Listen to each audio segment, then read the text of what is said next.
ধূমপান এবং মদ্যপান স্বাস্থ্যের পক্ষে ক্ষতিকারক। এতে ক্যান্সার হয়।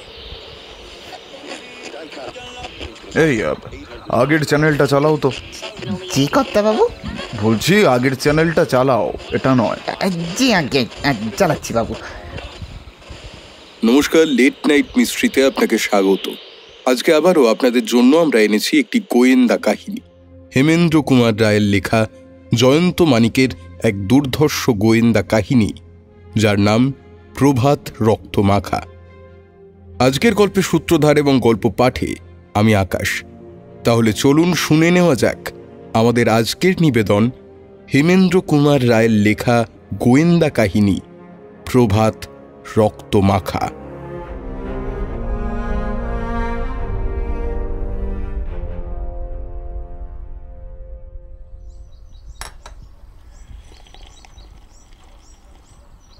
আমি যদি কলকাতার বাইরে দৌড় মেরে 1 মাস ধরে হাওয়া খাওয়ার চেষ্টা করি, তাহলে তোমরাও কি আমার সঙ্গে যোগ দিতে পারবে? প্রস্তাবটা আমাদের নয়। ডিটেকটিভ ইন্সপেক্টর সুন্দরবাবু সারা বছর গাধার খাটুনি খাটবার পর 1 মাস ছুটির এক হুকুমনামা হস্তগত করেছেন। তিনি এই দুর্লভ ছুটিটার সদ্ব্যবহার করতে চান। আমার আপত্তি নেই। জয়ন্তকে জিজ্ঞেস করুন ওর কি মত। সুন্দরবাবুর মতন পেশাদার গোয়েন্দা যখন বায়ু ভক্ষণ করবার জন্য প্রস্তুত, তখন আমার মতো শৌখিন গোয়েন্দা অপ্রস্তুত হবে কেন? বেশ বেশ, তাহলে প্রস্তুত হও। আগামী পরশুই আমরা যাত্রা করব। কিন্তু কোথায়? যেখানে সেখানে নাকি? পাগল না মাথা খারাপ? পুরীতে। তথাস্তু।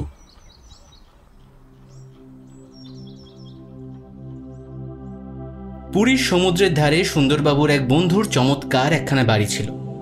আজ 7 দিন সেইখানে বাসা বেঁধে লবণাক্ত বায়ুভক্ষণ ও দিগন্তব্যাপ্ত নীলিমা দর্শন করছি। ঘরমুখ হয়েও বাঙালি অকবি ও সুকবিরা হাতের কাছে তাণ্ডবমত্ত মন্ত্রমুখর ও দিগন্তব্যাপ্ত সমুদ্রকে পেলেই উচ্ছ্বসিত প্রাণে ঝুড়ি ঝুড়ি পদ্য গদ্য লিখে ফেলেছেন। কাজেই আমি আর সেই পুরনো কাসুন্দি ঘাঁটব না। সেখানে আমাদের দৈনিক জীবনযাত্রাতেও তেমন কিছু নতুনত্ব ছিলও না। সামান্য যেটুকু ছিল এখানে তার অল্প স্বল্প নমুনা দেয়া দরকার। রবীন্দ্রনাথের ভাষায় যখন রাত্রি এসে মিশতে চায় দিনের পারাবারে, জয়ন্ত তখনই সাজ পোশাক পরে নিয়ে বেরিয়ে পড়ত প্রাতঃকালীন ভ্রমণে। আমি তার স্বভাব জানতাম, কাজেই ডাকাডাকি করবার আগেই উঠে প্রস্তুত হয়ে থাকতাম। কিন্তু ভারী ঝামেলা পোয়াতে হতো সুন্দরবাবুকে নিয়ে। তাকে জাগ্রত করবার জন্যে কুম্ভকর্ণের নিদ্রাভঙ্গের মতো অসাধারণ আয়োজন করতে হতো। তার নাসারন্ধ্র দিয়ে উচ্চরবে যে অদ্ভুত তন্দ্রাবন্দনার মন্ত্রধ্বনি নির্গত হতো অনর্গল, আমাদের তুচ্ছ ডাকাডাকি বা চেঁচামেচিতে তা কিছুমাত্রই আমলে আনত না। ধাক্কা মারলে তিনি উহ আহ প্রভৃতি শব্দ উচ্চারণ করে এপাশ থেকে ওপাশ ফিরে শুতেন, এবং তার বিরক্ত নাসিকা তখন আরও জোরে করতে থাকত তর্জন গর্জন। অবশেষে তার চ্যাটালো পৃষ্ঠদেশে সবলে মুষ্টাঘাত করলে তার নাসিকার সঙ্গীত সাধনা বন্ধ হতো বটে, কিন্তু তবু তিনি নিদ্রাদেবীর আঁচল ছাড়তে চাইতেন না। তখন বাধ্য হয়েই প্রয়োগ করতে হতো অব্যর্থ ঘুম তাড়ানিয়া ব্রহ্মাস্ত্র, অর্থাৎ 1 বা একাধিক ঘটি কনকনে ঠান্ডা জল। একদিন তিনি মহাক্রুদ্ধ হয়ে উত্তপ্ত বাক্য উদ্গার করতেন। বেরো তোমরা, দূর হও, চুলো হয়ে যাও। আমি বেড়াতে যাব না। রাত্রির এই অন্ধকারে উন্মত্ত ছাড়া কেউ হাওয়া খেতে যায়? আরে রাত্রি নয় দাদা, এটা হচ্ছে উষাকাল। এই সময় সমুদ্রের ধারে গিয়ে হাওয়া খাওয়া মানে দুধ থেকে শটটুকু তুলে নিয়ে টুক করে খেয়ে ফেলা। চলো হে মানিক, আজ আমরা 2 বন্ধুতেই এই দুধের স্বরের সঙ্গে তুলনীয় প্রাতঃ সমীকরণ ভক্ষণ করি। কে দরকার নেই বেতো গেঁতো ঘুমকাতুরে বুড়ো সুন্দরবাবুকে। কিন্তু তারপর আমরা 2 বন্ধু বাইরের দিকে পদচালনা করতে না করতেই সুন্দরবাবু শশব্যস্ত হয়ে ধর্মড়িয়ে উঠে বসতেন। বলে উঠতেন, দাঁড়াও বাপু, দাঁড়াও। অতটা মেজাজ না দেখালেও চলবে। নিজের হাতে যখন খাল কেটে কুমির এনেছি, তখন উপায় কি? মরি বাঁচি, তোমাদের সঙ্গে যেতেই হবে। তারপর বেড়াতে বেরোনো। আলো আঁধারির ফিনফিনে পর্দা ছিঁড়ে চোখ চালালেই আবছা আবছা খানিক দেখা যায় এবং অনেকটাই দেখা যায় না। সে এক অভাবিত অদ্ভুত দৃশ্য। দিকচক্রবাল জুড়ে বিরাজ করছে যেন কোনো বিশ্বব্যাপী হিংস্র ক্ষুধার্ত ও মহাকায় দানব। সে যেন গোটা পৃথিবীটাই উদরস্থ করতে চায় এবং কণ্ঠে তার শত শত বজ্রের গর্জনে বারংবার ফুটে ফুটে ওঠে কি এক অজানা নিষ্ঠুর বুভুক্ষার বীভৎস প্রলাপ। আতঙ্কে বুক কাঁপে, সর্বাঙ্গ শিউরে শিউরে ওঠে গ্রাসে। সর্বোপরি আর একটা ব্যাপার অনুভব করা যায়, এই ধ্বনি প্রতিধ্বনির জগতে আর সব ছাড়িয়ে বেজে বেজে ওঠে যেন এক মহা অমঙ্গলের ভয়াবহ মৌন সঙ্গীত। অশ্রান্ত তরঙ্গের ছন্দে ছন্দে সে যেন সর্বদাই কানে কানে বলতে চায়, সর্বনাশ করব, সর্বনাশ করব, আমি তোমার সর্বনাশ করব। সুন্দরবাবু খুঁতখুঁত করেন, বলেন, তোমরা ভালো করে আলো ফুটবার আগে বেরিয়ে পড়ো কেন বলো দেখি? আমার একটু ভালো লাগে না, গা ছমছম করে, মনও ভয়ে যেন নেতিয়ে পড়ে। এমনই কাণ্ড প্রায় প্রত্যহই আমাদের গা সওয়া হয়ে গিয়েছিল। তখন নীল সায়রের আলোর শতদল তার পাপড়িগুলি মেলিয়ে দিয়েছে, চারিদিক ফর্সা হয়ে আসছে। সমুদ্র সৈকতের বালুকাপটের দিকে দৃষ্টিপাত করে জয়ন্ত বলল, দেখো মানিক, সমুদ্র তীরের বালুতটের দিকে ভালো করে তাকালে দেখতে পাবে শত শত পদচিহ্নের কত বিচিত্র কাহিনী। শিশু, বালক, যুবা, প্রৌঢ় আর বৃদ্ধ স্ত্রী পুরুষেরা পদচিহ্নে পদচিহ্নে তাদের আত্মকাহিনী রচনা করে চোখের সামনে ছড়িয়ে রেখে গিয়েছে। তাদের কেউ ছুটেছে, কেউ বা সাবধানে সন্তর্পণে পা ফেলেছে, কেউ লাফালাফি করেছে, কেউ আছাড় খেয়েছে, কেউ বা মনের আনন্দে বালির উপরে গড়াগড়ি দিয়েছে। আবার একাধিক ব্যক্তি করেছে পরস্পরের সঙ্গে মল্লযুদ্ধ। এসব তো খুব সহজেই ধরা পড়ে, কিন্তু শ্রেষ্ঠ পদচিহ্ন বিশারদরা পায়ের ছাপ দেখে অনায়াসেই বলে দিতে পারেন কেউ রোগা না মোটা, তার আন্দাজি বয়স, সে কেন দৌড়েছে বা দাঁড়িয়েছে বা বসে পড়েছে, এমনই আরও অনেক কথা। অস্ট্রেলিয়া, আমেরিকার, আফ্রিকার বুনো আদিবাসীরাও এই বিষয়ে আশ্চর্য দক্ষতা দেখিয়ে বিখ্যাত হয়েছে।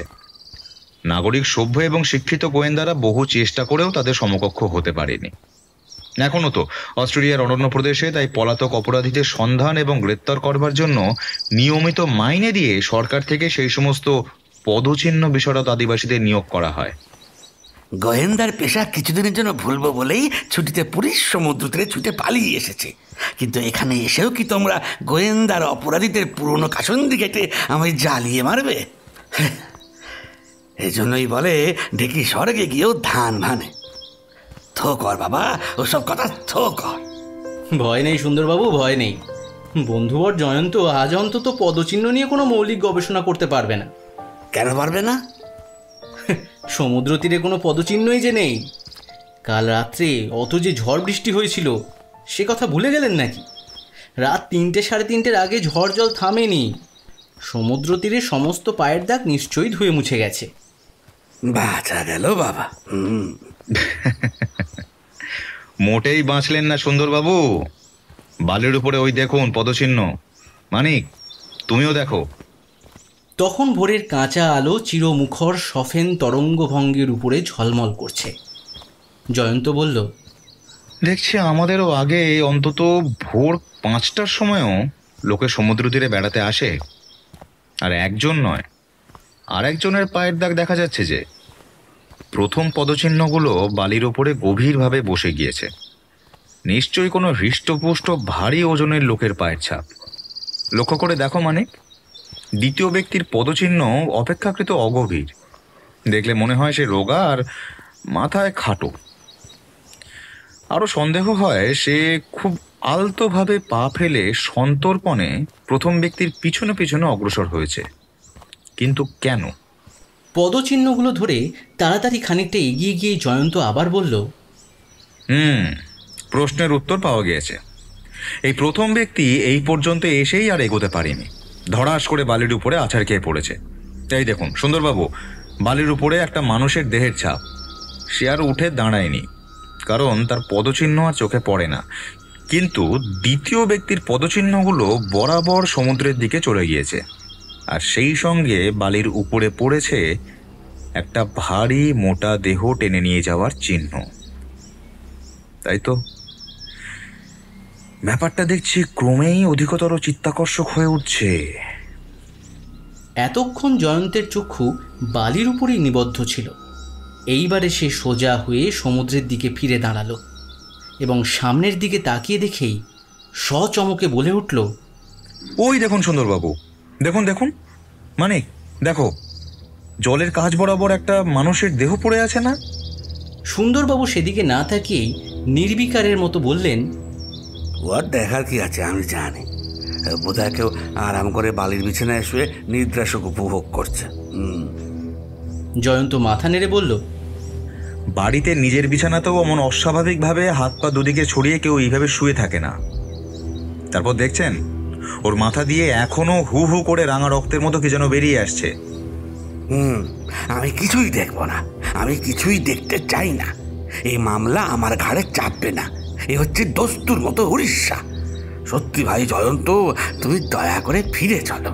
উড়িয়া পুলিশ তাদের মামলা নিয়ে যত খুশি মাথা ঘামিয়ে মরুক, আমরা এখানে এসেছি খালি ছুটির আনন্দ উপভোগ করতে। তাছাড়া আমি আর কিছুই করব না, তুমি মাথা ঘুরলেও নয়। কিন্তু জয়ন্ত তো পেশাদার পুলিশ নয়। তার মাথার টনক নড়েছে, জাগ্রত হয়েছে তার আগ্রহ ও কৌতূহল। সুন্দরবাবুর দিকে ভ্রুক্ষেপ না করে সে হনহনিয়ে এগিয়ে গেল ভূপতিত নরদেহের দিকে। আমিও এগিয়ে গেলাম। একটা মোটা সোটা লম্বা চওড়া দেহ পড়ে রয়েছে জলের ধার বরাবর বালির উপরে উপুর হয়ে, এবং তার মাথার পিছন দিকে একটা বড় ও ভয়াবহ ক্ষতচিহ্ন। মাথার অনেকখানি অংশ যেন উড়ে গিয়েছে এবং দরদর ধারে নির্গত হচ্ছে রক্তের ধারা। দেখলে বুক শিউরে ওঠে। জয়ন্ত নিজের মনেই বলে উঠল, বালির ওপরে সন্তর্পণে পা ফেলে আসছিল যে দ্বিতীয় ব্যক্তি, সে চুপি চুপি এসে পিছন থেকে নিশ্চয়ই গুলি ছুঁড়েছে। তারপর প্রথম ব্যক্তির প্রাণহীন দেহ বালিতে আছড়ে পড়তে সেটাকে টানতে টানতে সে সমুদ্রে বিসর্জন দেবার জন্য নিয়ে আসছিল, কিন্তু হঠাৎ এইখানেই সে লাশ ফেলে গা ঢাকা দিয়েছে। কিন্তু কেন? তারপর বালির উপর পদচিহ্নগুলির দিকে তাকিয়ে ভালো করে লক্ষ্য করে আবার জয়ন্ত বলল, রহস্যটা যেন বুঝতে পারছি। এখান থেকে ফিরতি পদচিহ্নগুলো হঠাৎ লাশটা ফেলে খানিকটা দৌড়ে গিয়েই আবার থেমে দাঁড়িয়ে পড়েছে। তারপর হন হন করে তাড়াতাড়ি এগিয়ে গিয়েছে বটে, কিন্তু আর দৌড়য়নি। মানে পদচিহ্নগুলো ভালো করে লক্ষ্য করলে তুমিও সব বুঝতে পারবে। কিন্তু খুনি হঠাৎ লাশ ফেলে দৌড় মেরেছিল কেন? খুব সম্ভব অন্য কারোর সাড়া পেয়েছিল হয়তো। জয়ন্ত, লাশের ভয়ানক ক্ষতচিহ্নটা তুমি ভালো করে দেখেছো কি? দেখেছি। অসাধারণ ক্ষতচিহ্ন, আর তার মূলে আছে কোনো অসাধারণ অস্ত্র। ভেবেছিল মুখ খুলবো না, কিন্তু তোমাদের এইসব ছেলে মানুষই কথা শুনে মুখ না খুলে আর করি কি? তো বেশ, তো আপনি মুখ খুলে কি বলতে চান বলুন। খুব কাছ থেকে কেউ ছড়া ভরা বন্দুক ছড়লেও এমনই ভয়ঙ্কর ক্ষত হওয়া অসম্ভব নয়। সম্ভব অসম্ভবের কথা ছেড়ে দিন, কিন্তু মনে রাখবেন কোন সময়ে এই খুনটা হয়েছে। রাত প্রায় 3:30 পর্যন্ত ভীষণ ঝড় বৃষ্টি হয়েছিল। সেই সময় সমুদ্র তীরে কারোর উপস্থিতি সম্ভবপর নয়। লাশের জামাকাপড়ও শুকনো। পোশাক পরিচ্ছদ দেখে মনে হয় মৃত ভদ্রলোক প্রাতঃভ্রমণে বেরিয়েছিলেন। ধরুন ঘড়িতে তখন ভোর 5টা, কেননা লাশের ক্ষতস্থানের রক্ত এখনো বন্ধ হয়নি, অর্থাৎ খুন হয়েছে অল্প খানিকক্ষণ আগেই। ভোরবেলায় সমুদ্রের ধারে কিছু লোক চলাচল হতেই পারে। এই সময়ে একটা বন্দুক ঘাড়ে করে বাইরে বেরোবে? কোনো অপরাধী এতটা নির্বোধ নয়। তাহলে তোমার মতে খুনি কোন অস্ত্র ব্যবহার করেছে? রিভলভার হতে পারে। হতে পারে কেন? তুমিও তাহলে নিশ্চিন্ত নও? আমি নিশ্চিন্ত। মাথার অতখানি অংশ একেবারে উড়িয়ে দিতে পারে এমন শক্তিশালী রিভলভার আমি দেখিনি। আমি দেখেছি। তুমি দেখেছো? 357 ক্যালিবারের ম্যাগনাম রিভলভারের নাম আপনি শুনেছেন? আমি এক সাহেবের কাছে দেখেছিলাম। তার চেয়ে শক্তিশালী রিভলভার এই মুহূর্তে পৃথিবীতে আর নেই। তার গুলি ছোটে 2700 গজ পর্যন্ত। তার গুলি ইটের দেওয়াল ভেদ করতে পারে। কিন্তু প্রশ্ন হচ্ছে, এমন ভয়াবহ অস্ত্র এদেশি অপরাধীদের হাতে আসবে কেমন করে? তোমার ম্যাগনাম রিভলভারের প্রতাপ শুনেই আমার আক্কেল গরুম হয়ে যাচ্ছে। আমি সুন্দরবাবুকে একটু খেপিয়ে দেওয়ার জন্য বললুম, আরে আক্কেল গুরুমের কথা কি ভাবছেন দাদা? একবার টাক গুরুমের কথাটা ভাবুন দেখি। টাক গুরুম? টাক গুরুম আবার কি দ্রব্য? টাক গুরুম কি দ্রব্য জানেন না?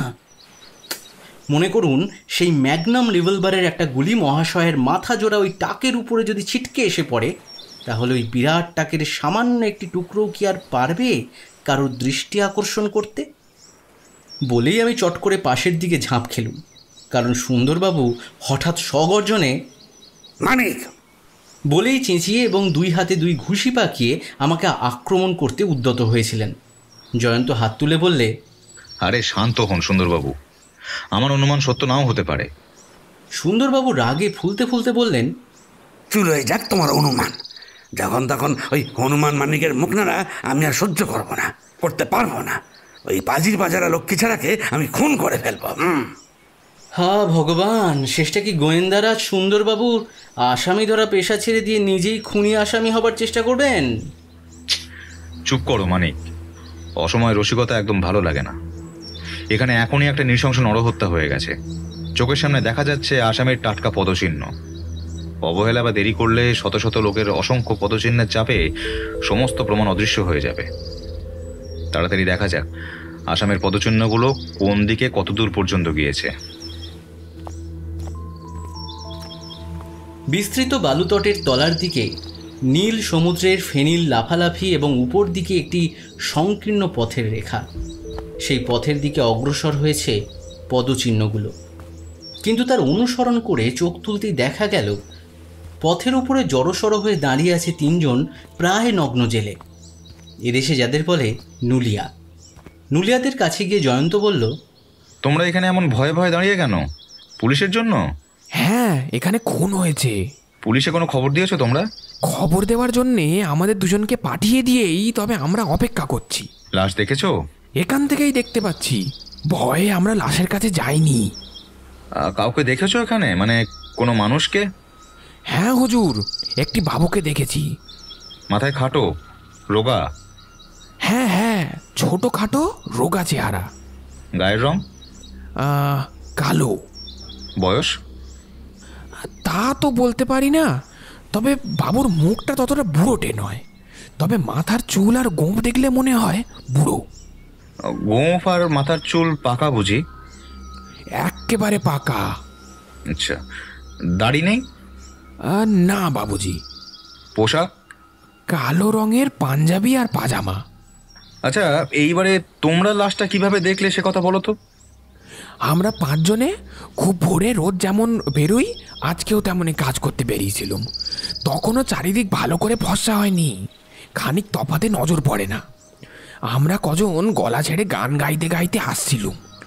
হঠাৎ যেন মনে হলো একটু দূরে একজন ছুটতে ছুটতে থমকে দাঁড়িয়ে গেল। তারপরেই দেখি সে তাড়াতাড়ি হন হন করে পা চালিয়ে আমাদের দিকে এগিয়ে আসছে। জয়ন্ত বাধা দিয়ে বলল, আচ্ছা একটু থামো, একটা কথা জানতে চাই। কি কথা বাবু? তোমরা কেউ বন্দুকের শব্দ শুনেছো? না, তা তো শুনিনি। ভালো করে ভেবে দেখো। কিছুই শুনিনি। লোকটার হাতে বন্দুক টন্দুক কিছু দেখেছিলে? না। কিন্তু বন্দুকের শব্দ নিশ্চয়ই হয়েছিল। তাহলে দূর থেকে আমরা শুনতে পাইনি বাবু। হুজুর, একটা কথা ভুলে যাচ্ছেন কেন? সমুদ্র থেকে এখানে গুড়ুম গুড়ুম করে সর্বদাই যেরকম কামান দাগছে, তাতে কোনো বন্দুকের শব্দ আর তার ভেতরে শোনা যাবে না। তা বটে। আচ্ছা, তারপর কি হলো বলো। এক ভদ্রলোক যেন থর থর করে কাঁপতে কাঁপতে আমাদের সামনে এসে দাঁড়ালো। তারপর হাঁপাতে হাঁপাতে বললেন, বাপরে, এইখানে একটা লোক খুন হয়েছে। খুন? কোথায় খুন হয়েছে? কে খুন হয়েছে? কে খুন হয়েছে জানি না, কিন্তু তার লাশ ওইখানেই পড়ে রয়েছে। উফ, সে কি দৃশ্য! আমরা দুজন ভালো করে দেখলুম, একটা মানুষের দেহ বালির উপরে পড়ে রয়েছে বটে। ভদ্রলোক তখন বললেন, তোমাদের মধ্যে 4 জন এখানে পুলিশ না আসা পর্যন্ত লাশটা আগলে দাঁড়িয়ে থাকো, নইলে বিপদে পড়বে। আরেকজন ছুটে গিয়ে থানায় খবর দাও। আমি বললুম, আমরা মুখোসুক্ষ মানুষ, থানায় গিয়ে খবরটা আপনিই দিন না। বাবু আঁতকে উঠে বললেন, ও বাবা, যা দেখেছি তাতেই আমার বুকের রক্ত জল হয়ে গেছে। তার উপর আবার ওই নিয়ে ছুটোছুটি, ও আমার সহ্য হবে না। দেখছো না, আমি বুড়ো সুড়ো মানুষ। এই বলে আঙুল তুলে দেখালেন নিজের মুখে পাকা গোঁপ আর মাথায় পাকা চুল। তারপরেই আমাদের আর কিছু বলবার ফাঁক না দিয়েই তাড়াতাড়ি প্রায় একরকম দৌড়েই ওদিকে কোথায় যেন চলে গেলেন। জয়ন্ত বাঁদিকে মুখ ফিরিয়ে বালু তটের দিকে তাকিয়ে বলল, দেখছি বাবুটি পথের ওপরে ওঠেনি, বালির ওপর দিয়েই হেঁটে গিয়েছে। হ্যাঁ হুজুর, বোধহয় তার সামনের দিকে পথ জুড়ে আমরা দাঁড়িয়েছিলাম তাই। আচ্ছা, লক্ষ্য করে দেখেছো বাবুটির জামা কাপড়ে রক্তের কোনো দাগ লেগেছিল কিনা? একে অল্প আলো, তাই বাবুটির জামা পাজামা কালো রঙের। রক্তের দাগ থাকলেও সহজে ধরা যায় না। তবে আপনি বললেন বলে খুন মনে হচ্ছে। বাবুর জামার হাতা আর তলার দিকটা ভেজা ছিল। আমার দিকে ফিরে জয়ন্ত চুপি চুপি বলল, খুনি কিরকম চালাক লোক বুঝেছো? সে কালো রঙের পোশাক পরে এসেছিল, তার ফলে একসঙ্গে দুই উদ্দেশ্য তার সিদ্ধ হয়েছে। প্রথম হচ্ছে আবছা আলো বা প্রায় অন্ধকারে কারোর চোখ সহজে তাকে আবিষ্কার করতে পারবে না, আর দ্বিতীয়, কালো জামায় রক্ত লাগলেও হঠাৎ কারোর দৃষ্টি আকর্ষণ করবে না। জামা ভিজে হলেও হতে পারে, সমুদ্রের তীর, জলে ভিজে গেছে। তবে সতর্ক হয়েও কিন্তু কিছু বোকামি সে করে ফেলেছে। কিরকম? সব বলবার সময় নেই।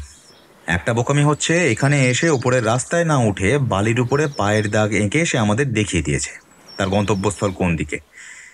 এসো আমরা সেই বোকামি সুযোগ গ্রহণ করি।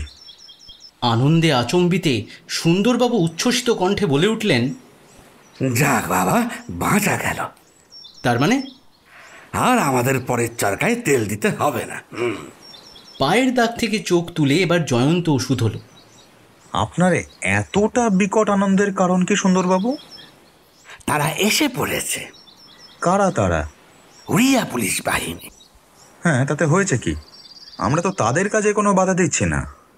এসো মানিক, আমরা নিজেদের মতো কাজ করি। যেও না জয়ন্ত, যেও না। আমার সঙ্গে এতদিন ঘর করেও দেখছি পুলিশকে তোমরা আজও ভালো করে চেনোনি। এসব হাঙ্গামা একটু আগেই চুকিয়ে দিয়ে পালাতে যখন পারোনি, পুলিশ এখন আর তোমাদের অকুস্থল থেকে এক পা নড়তে দেবে না। তখন সমুদ্র তীরে বায়ুভক্ষক ও স্নানার্থীর দল বেড়ে উঠছিল ধীরে ধীরে। সুন্দরবাবুর কথায় ভ্রুক্ষেপ না করে জয়ন্ত ও আমি চেষ্টা করলাম তাদের দলে মিশে যেতে। পথের উপর দিয়ে আসছিল ৮-১০ জন পুলিশের লোক, পিছনে পিছনে ভয়ে ভয়ে দুজন নুলিয়া। জয়ন্তের সঙ্গে আমি কয়েক পা এগুতে না এগুতেই ইন্সপেক্টরের পোশাক পরা এক ব্যক্তি চড়া গলায় কড়া সুরে হুকুম দিল, এই কোথায় যাও, দাঁড়াও। অগত্যা আমাদের গতি রুদ্ধ হলো। সুন্দরবাবুর দিকে তাকিয়ে দেখলুম তার মুখ বেশ প্রফুল্ল। ইন্সপেক্টর কর্কশ কণ্ঠে বলল, কে তোমরা? সুন্দরবাবু তাড়াতাড়ি ইন্সপেক্টরের দিকে এগিয়ে চাপা গলায় কী সব বলতে লাগলেন। বোধহয় নিজেরও আমাদের পরিচয় দিলেন, কারণ সঙ্গে সঙ্গে ইন্সপেক্টরের মৌখিক ভাবের বড় একটা পরিবর্তন হলো। তিনি দুহাত তুলে সকলকে নমস্কার জানিয়ে বিনীতভাবে মোলায়েম স্বরে বললেন, এই মামলায় আপনাদের মতো লোকের সাহায্য পাবো, এ আমার সৌভাগ্য, পরম সৌভাগ্য। তারপর আপনারা কি কোনো বিশেষ সূত্র আবিষ্কার করতে পেরেছেন এই হত্যাকাণ্ডের? জয়ন্ত অল্প কথায় নিজের বক্তব্য প্রকাশ করল। যা বললেন তা তো ভয়ানক কথা। দাঁড়ান, আগে সচক্ষে লাশটা দেখে নি। তারও আগে একটা কাজ করলে ভালো হয়। আসলে ক্রমশই ভিড় জমতে শুরু করেছে, তাই পায়ের দাগগুলোকে রক্ষা করতে না পারলে সব নষ্ট হয়ে যাবে। হ্যাঁ, ঠিক বলেছেন। দাঁড়ান, আগে সেই ব্যবস্থাই করি। ফিরে এসে ইন্সপেক্টর বললেন, এইবারে চলুন লাশটাকে পরীক্ষা করা যাক। হ্যাঁ, ভালো কথা। আপনারা কেউ লাশটাকে নিয়ে ঘাটাঘাটি করেননি তো? মশাই ভেবেছেন কি আমরা কলকাতা পুলিশের লোক কি নিজের বোকা? আমরা কি জানি না এ হচ্ছে আপনাদের মামলা, লাশ ছোঁয়ার অধিকার আমাদের নেই? ক্ষমা করবেন, ভুলে গিয়েছিল। তারপর লাশের ক্ষতস্থান দেখেই তার চক্ষু স্থির। প্রায় ১ মিনিট কাল বোবার মতো দাঁড়িয়ে থেকে বিস্ফারিত চক্ষে তিনি বললেন, ভয়ানক ভয়ানক। কেউ কি ভদ্রলোকের মাথা লক্ষ্য করে কামান ছুঁড়েছিল? আমি ভেবেছিলাম শর্ট গান, অর্থাৎ ছররা ভরা বন্দুক। তাও অসম্ভব নয়। রিভলভার। বলেন কি মশাই, এমন রিভলভার আছে নাকি মানুষের মাথা প্রায় যা উড়িয়ে দিতে পারে? আছে, 357 ক্যালিবারের ম্যাগনাম রিভলভার। পৃথিবীতে ওর চেয়ে শক্তিশালী রিভলভার আর নেই। গুলি ছোটে 2700 গজ পর্যন্ত, আর ইটের দেওয়ালও ভেদ করতে পারে। বাবা, ওরকম রিভলভার আমি কখনো চোখেও দেখিনি। এতক্ষণ পরে লাশটাকে উল্টে দেওয়া হলো। সুন্দরবাবু তার মুখ দেখেই সচমকে বলে উঠলেন, এ কি, ইনি যে আমার চেনা লোক। আপনি কি চেনেন? কে ইনি? মহেন্দ্র নারায়ণ রায় চৌধুরী, পাকিস্তানের জমিদার, এখন কলকাতায় স্থায়ী বাসিন্দা। আমাদের মতনই এখানে হাওয়া খেতে এসেছেন। তাহলে ঠিকানাটা বলুন, আমাদের খবর দিতে হবে। এর পরিবারে কে কে আছেন? কেউ নেই, বিয়ে করেননি, ভাই বোন কেউ নেই। একমাত্র বোন পরলোকে। বোনের এক ছেলে আছে, কিন্তু সে কোথায় কেউ তা জানে না। কেন? সেই মহেন্দ্রবাবুর অবর্তমানে সম্পত্তি লাভ করবে বটে, কিন্তু মাতাল, বখাটে আর জুয়ারি বলে অনেকদিন আগেই মহেন্দ্রবাবু তাকে বিদায় করে দিয়েছেন। তাকে আপনি দেখেছেন? না। তার নাম শুনেছেন?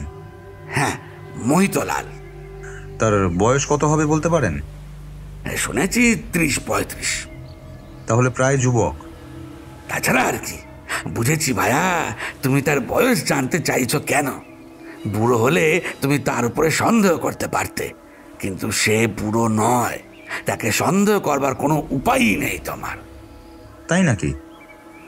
না, নেই। আমার মতে টাকার লোভে কেউই খুন করেছে।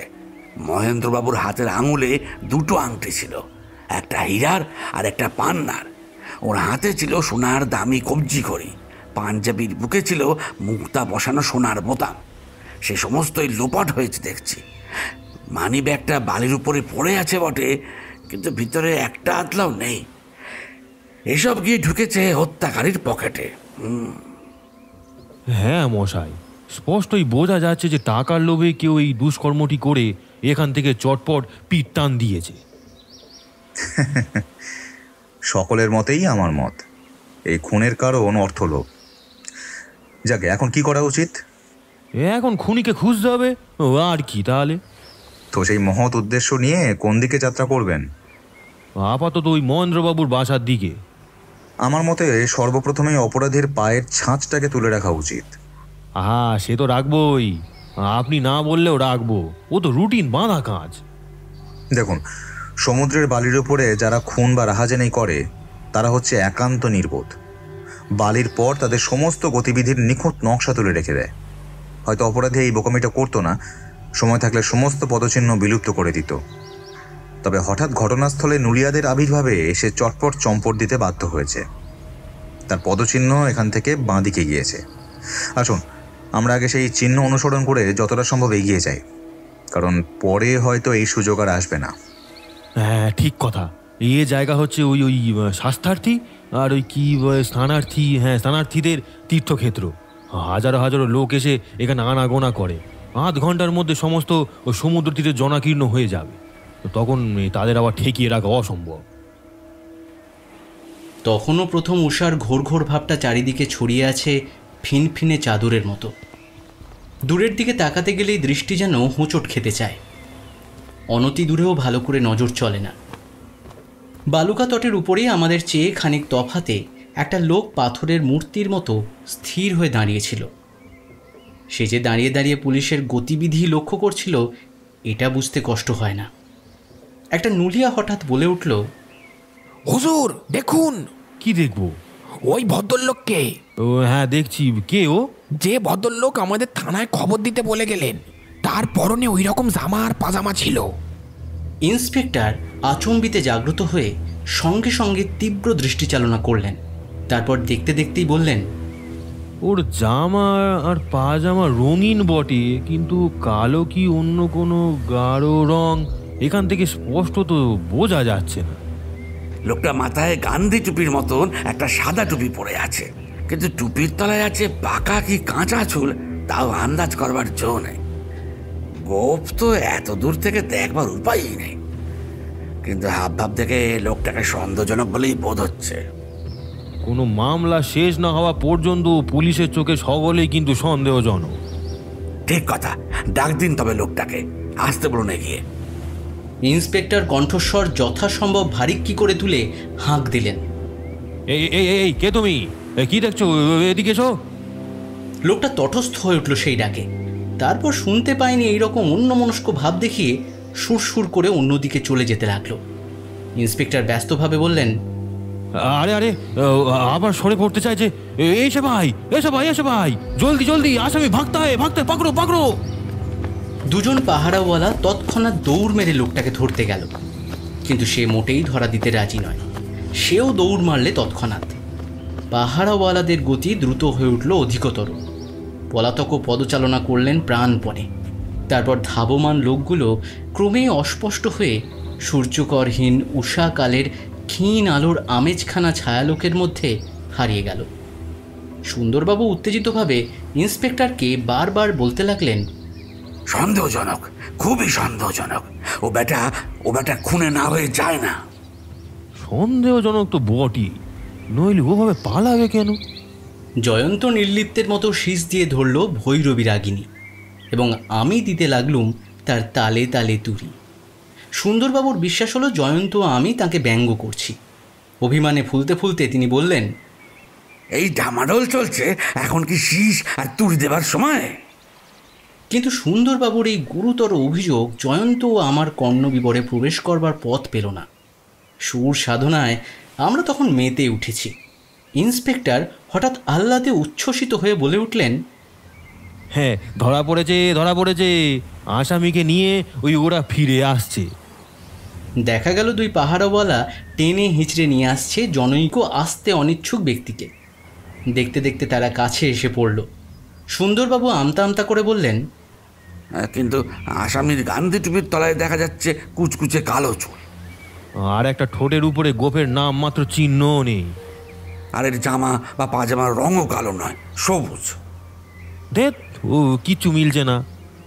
বন্দি ততক্ষণে আমাদের সামনে এসে হাজির। জয়ন্তের শীষ এবং আমার তুড়ি থামল। ইন্সপেক্টর বললেন, কে তুমি? ওখানে দাঁড়িয়ে কি করছিলে?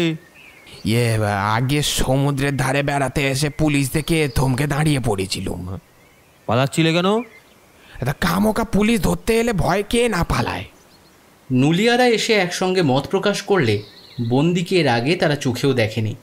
বালির উপরকার পদচিহ্নের সঙ্গে বন্দির পদচিহ্নও মিলল না, না মাপে না ছাপের বিশেষত্বে।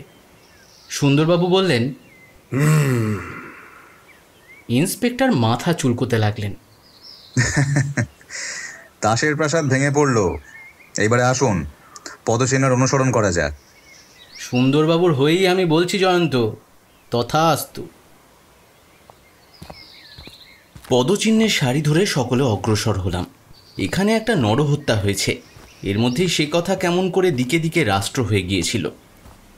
ক্ষতবিক্ষত রক্তাক্ত মৃতদেহ স্বচক্ষে দেখবার জন্যে জনসাধারণের, বিশেষত অশিক্ষিত লোকের মনে একটা বিকৃত ও অভব্য কৌতূহল জাগ্রত হয়। তাই চারিদিক থেকে শত শত লোক ব্যগ্রভাবে কাতারে কাতারে ছুটে আসছে। তাদের এড়িয়ে সবাই যেখানে এসে থামলুম, পদচিহ্নের সারি শেষ হয়েছে সেখানেই। তারপর আসামি পথের উপরে গিয়ে দাঁড়িয়েছে। আর কোনো পদচিহ্নের সাহায্য পাবার উপায় নেই। পথের ঠিক ওপাশে একখানা বাড়ি, তার উপরে সাইনবোর্ডে লেখা পুরুষোত্তম পান্থনিবাস। এখন আমরা কি করব? দিকগিরিকে পদচালনা? ইন্সপেক্টরের ঠাট্টা সুরটা আমলে না এনে জয়ন্ত গম্ভীর মুখে বলল, এখানে দুটো সম্ভাবনা থাকতে পারে। যথা? এক, অপরাধী রাস্তায় উঠে বাঁ দিকে অর্থাৎ স্বর্গদ্বারের দিকে অগ্রসর হয়েছে।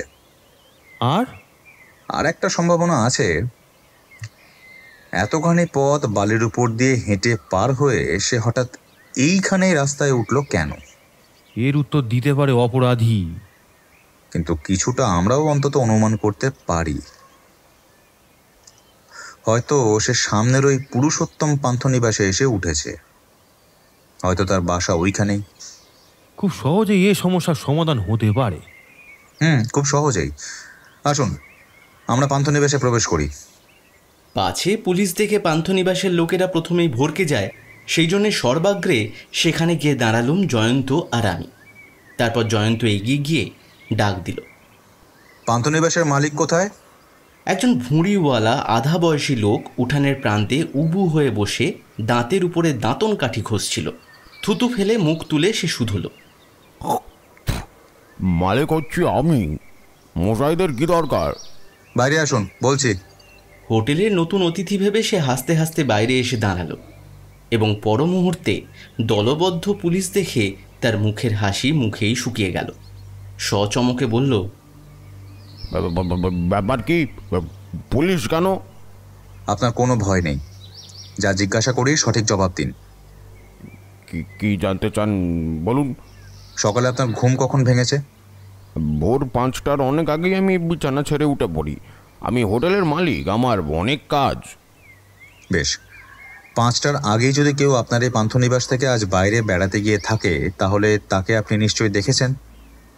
নিশ্চয়ই, 5টার আগে আজ বেড়াতে গিয়েছিলেন কেবল একজন। তার নাম? আনন্দবাবু।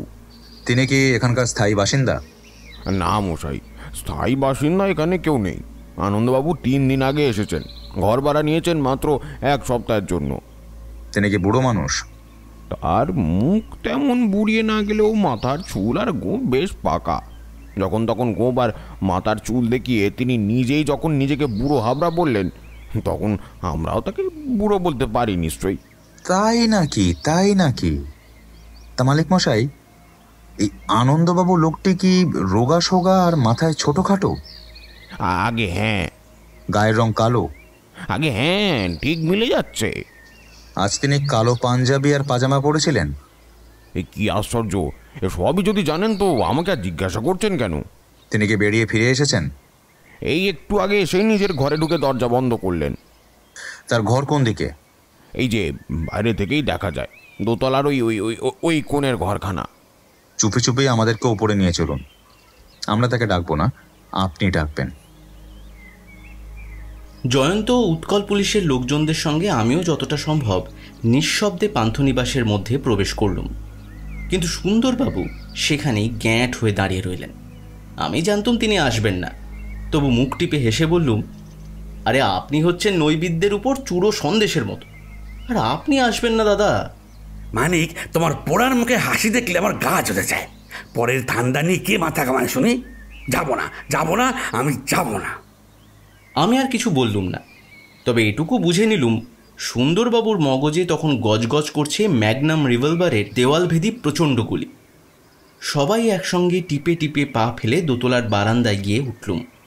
তারপর একটা বন্ধদার ঘরের সামনে গিয়ে দাঁড়ালুম। দরজার একপাশে আমি আর জয়ন্ত, আর এক পাশে উৎকল পুলিশের 4 জন লোক, মাঝখানে পান্থনিবাসের মালিক। জয়ন্তের ইঙ্গিতে ইন্সপেক্টর রিভলভার বার করে প্রস্তুত হয়ে রইলেন। বিস্ফারিত চোখে এইসব অভাবিত আয়োজন দেখে মালিক ভীতিকম্পিত কণ্ঠে বললেন, আনন্দবাবু। সারা নেই। মালিক আবার ডাকলেন, আনন্দবাবু, আনন্দবাবু, আমি পান্থনিবাসের কর্তা কথা বলছি। উত্তরে একটি টু শব্দও শোনা গেল না। জয়ন্ত সন্দিগ্ধভাবে তখন এগিয়ে ঠেলা মারতেই দরজাটা খুলে গেল। মালিক ঘরের ভেতরে উঁকি মেরে বিস্মিত স্বরে বললে, আরে ঘরের ভেতরে তো জনপ্রাণী নেই। আনন্দবাবুকে তো আমি এ বাড়ির বাইরে যেতে দেখিনি। কেউ বাইরে যাবে কি করি? সদর দরজা তো আগলে ছিল আমরা। বাড়ির পিছনে যে খিড়কির দরজা একটা আছে। ব্যাস, তবেই হয়েছে, আর কিছু বলতে হবে না। আপনি যখন বাইরে গিয়ে কথা কইছিলেন সেই অবসরে আনন্দ টেনে চম্পট দিয়েছে। অপরাধীকে হাতের কাছে পেয়েও হারালুম। কপাল দেখছি নিতান্তই খারাপ।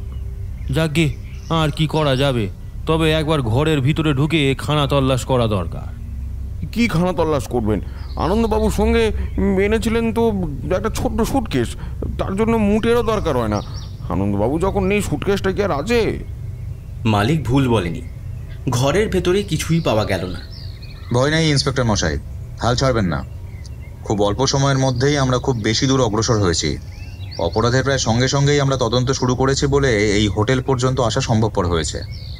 এখানে আমাদের হাত এড়ালেও অপরাধী যে এখনো পুরীধামেই অবস্থান করছে সেই বিষয়ে কোনো সন্দেহ নেই। কিন্তু এই পুরী তার কাছে এখন শত্রুপুরী হয়ে উঠেছে।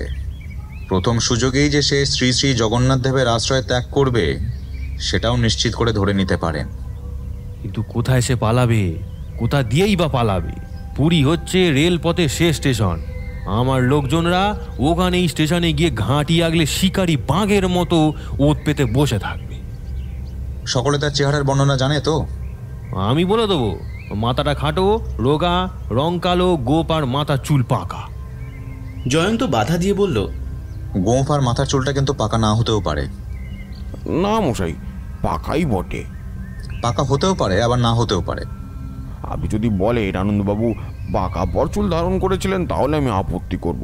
দিনের বেলা পরচুল পরে কেউ আমার চোখে ফাঁকি দিয়েছে এ আমি মানতে পারবো না।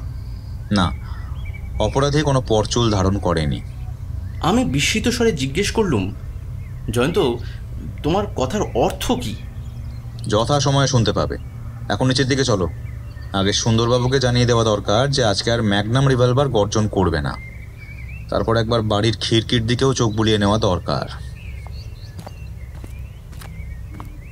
আমরা সকলে খিড়কির দিকে অগ্রসর হলো। সুন্দরবাবু আমাদের দিকে ফিরেও তাকালেন না, যেন আমাদের অস্তিত্ব পর্যন্ত তিনি বেবাগ ভুলে গিয়েছেন। আমি ঠাট্টা করবার ফাঁক পেলে ছেড়ে কথা কই না। সুন্দরবাবুর কানের কাছে মুখ নিয়ে গিয়ে বললুম, বলি, ও মশাই, আপনি কি প্রস্তুরীভূত হয়ে গিয়েছেন নাকি? দেখতে পাচ্ছেন না আমরা ওদিকে যাচ্ছি? তোমরা চুলোয় গেলেও আমার মাথা ব্যথা হবার কারণ নেই। কিন্তু আমরা চলে গেলে যদি ম্যাগনাম রিভলভার এখানে এসে আবির্ভূত হয় তখন? এলেও আমাকে দেখতে পাবে না। কেন? আপনি কি অদৃশ্য মানুষ নাকি? আমি আর এখানে সঙ্গের মতন দাঁড়িয়ে থাকতে রাজি নই। আমার পা টন করছে, এই আমি গেলেও। মরগে তোমরা ঘরের খেয়ে পরের মোষ দাঁড়িয়ে। তখন পুরীর সাগর কোলাহলের সঙ্গে পূর্ণ মাত্রায় জাগ্রত হয়েছে জনতা সাগরের প্রচণ্ড কোলাহল। জয় জগন্নাথ, জয় জগন্নাথ ধ্বনি শোনা যাচ্ছে দিকে দিকে। তীর্থযাত্রীরা নেমেছে সাগর স্নানে এবং অনেকেরই দুর্দশার সীমা নেই, বিশেষত স্ত্রীলোকদের। বিষম বেগে ভীম নাদী ফেনায়িত উচ্ছ্বসিত তরঙ্গমালা বারে বারে তেড়ে আসছে এবং অনেক স্নানার্থীকে উল্টে পাল্টে আছড়ে মারছে বালুকা তটের উপরে। সূর্যকিরণ তখন চতুর্দিকে ছড়িয়ে পড়েছে পরিপূর্ণ গৌরবে। পান্থনিবাসের পিছন দিকে একটা সরু গলি। আচ্ছা, এই গলির মুখ দুটো কোথায় গিয়ে শেষ হয়েছে? গলির উত্তরে আছে আর একটা চওড়া গলি, আর দক্ষিণে আছে পুরীর প্রধান রাজপথ বড় ডান্ডি। দুটো রাস্তাই একদিকে আছে জগন্নাথ দেবের মন্দির আর একদিকে সমুদ্র। আসামে পুলিশের ভয়ে নিশ্চয়ই সমুদ্রের দিকে আসবে না, তার গতি জগন্নাথের মন্দিরের দিকেই। কিন্তু কোথায়? এখানে যে কোনো ব্যক্তি যে কোনো পাণ্ডার বাড়িতে যখন খুশি আশ্রয় নিতে পারে। তীর্থক্ষেত্রের এইটা একটা মস্ত বড় সুবিধা। বেশ খানিকটা দূর থেকে একটা লোক একটা বাড়ির পাশ থেকে উঁকি ঝুঁকি মেরে আমাদের গতিবিধি লক্ষ্য করছে বলে মনে হচ্ছে আমার। জয়ন্ত দেখে বলল, ওইচা মুখখানা সাঁত করে সরে গেল। অত্যন্ত সন্দেহজনক, একবার দেখে আসি। পুলিশের হাতে ধরা দেবার জন্য আসামে কোনো দিনই অপেক্ষা করে না, আর ব্যাপারটা সন্দেহজনক না হওয়াই সম্ভব। পাড়ায় পুলিশ দেখলে সাধারণ লোকের মনে একসঙ্গে ভয় আর কৌতূহল দুটোই জেগে ওঠে। তারা দূর থেকে উঁকি ঝুঁকি না মেরে থাকতে পারে না। তবু ওদিকটা এক চক্কর ঘুরে এলে ক্ষতি কি? জান, আমরা ততক্ষণ এইখানে দাঁড়িয়ে দাঁড়িয়ে এই অদৃশ্য সাগরের গর্জন গীতাপাঠ শ্রবণ করি। ইন্সপেক্টর হনহন করে এগিয়ে যথাস্থানে গিয়ে দাঁড়িয়ে পড়ল। একবার এদিক একবার ওদিক, তারপর নানা দিকে তাকালো। তারপর আবার হনহন করে ফিরে এসে হতাশভাবে বলল, বেড়া চম্পট দিয়েছে। সুতরাং আপনারা বাসায় ফিরে যান। ও আমার সঙ্গে থেকে ওই মিথ্যে কষ্ট পাবেন কেন? আপনি কি করবেন? মামলা আমার, ভাবনাও আমার। ও আমি একবার শ্রীমন্দিরের আশপাশটা টহল দিয়ে দেখে আসতে চাই। উত্তম প্রস্তাব। কখন চাটা না খেয়ে বেরিয়ে পড়েছি। এখন এই জটরানলকে কিঞ্চিত তুষ্ট না করলে আর চলে না। আগে উদর চিন্তা, তারপর যা কিছু। আপনিও তো দেখছি আমাদের সুন্দরবাবুর দলে। তা পাশেই তো পান্থনিবাস, ভাবনা কি? জয়ন্ত হাসতে হাসতে আবার সমুদ্রের দিকে গেল, কিন্তু সুন্দরবাবুকে আর দেখতে পাওয়া গেল না। বোধহয় তাঁরও জঠরা নল প্রদীপ্ত হয়েছে। আমি কৌতূহলী হয়ে ইন্সপেক্টরের পেছনে পেছনে চললুম। পান্থনিবাসের মালিক আবার ইন্সপেক্টরকে দেখে মৌখিক আনন্দের ভাবাভিনয় করে শুধল, এই যে আসুন আসুন আসুন, আনন্দবাবুর পাত্তা পেলেন? ও কথা রাখুন, দু চারখানা পুরি কি লুচি, দু চারখানা ভাজা ভুজি আর এক পেলা চা হবে কি? ও আমি কিন্তু বিনামূল্যে খেতে চাই না। মালিক তাড়াতাড়ি জিহবা দংশন করে বলল, এই দামের কথা তুলে লজ্জা দেবেন না। আপনার কাছ থেকে দাম নেবে কে? উঠে এসে ভালো করে বসুন। ওরে এ কে আছিস? পুলিশের বড়বাবুর খিদে পেয়েছে, চটপট লুচি, বেগুন ভাজা, আলু ভাজা, এক প্লেট হালুয়া আর চা নিয়ে আয়। উদরের দাবি মিটিয়ে ইন্সপেক্টর আবার সদল বলে ধাবিত হলো মন্দিরের দিকে। ওদিককার অপেক্ষাকৃত বড় রাস্তাতেও ছিল একাধিক ছোট বড় হোটেল। যেতে যেতে সেসব জায়গাতেও সন্ধান নিতে ভুললে না। তারপর ঘিঞ্জি গলিঘুঁজি ছেড়ে সকলে এসে পড়লুম জগন্নাথ দেবের মন্দিরের সামনে। এক একটা যাত্রী দলের সঙ্গে আছে এক একজন পাণ্ডা। তাদের অধিকাংশরই মাথা কামানো এবং পেট মোটা। হিন্দুদের তীর্থক্ষেত্রে তারা অপরিহার্য বটে, কিন্তু সেই সঙ্গে অপ্রয়োজনীয় আপদেরও মতন। কিন্তু কেবল হিন্দুদের নয়, অন্যান্য ধর্মাবলম্বীদেরও প্রধান প্রধান তীর্থে এই শ্রেণীর জীবের অভাব নেই। এখানটা হচ্ছে শ্রীক্ষেত্রের সর্বপ্রধান স্থান। দিকে দিকে কর্মব্যস্ততা, দোকানের পর দোকান, ছোট বড় নানা শ্রেণীর। খাবার, বাসন, মণিহারি, জামাকাপড়, ফলমূল প্রভৃতি তাবৎ জিনিসপত্র এখানে বিক্রি হয়। দোকানে দোকানে স্ত্রী পুরুষ খরিদ্দারের আনাগোনা। পাণ্ডা, যাত্রী, ক্রেতা বিক্রেতা ও ভিখারি প্রভৃতি সেই জায়গাটায় সর্বদাই মুখরিত করে রাখে। মন্দিরের সিংহদ্বারের সামনে রাজপথের উপরেই রেলিং দিয়ে ঘেরা কোণারক থেকে আনিত অপূর্ব সুন্দর বরুণ স্তম্ভ। সেইখানে দাঁড়িয়ে ইন্সপেক্টর প্রত্যেক পাণ্ডাকে জিজ্ঞাসা করতে লাগলো আজ সকালে তার বাসায় কোনো নতুন যাত্রী এসেছে কিনা। কয়েকজন জানালো হ্যাঁ এসেছে। অমনি ইন্সপেক্টরের আগ্রহ বন্যি উদ্দীপ্ত হয়ে ওঠে।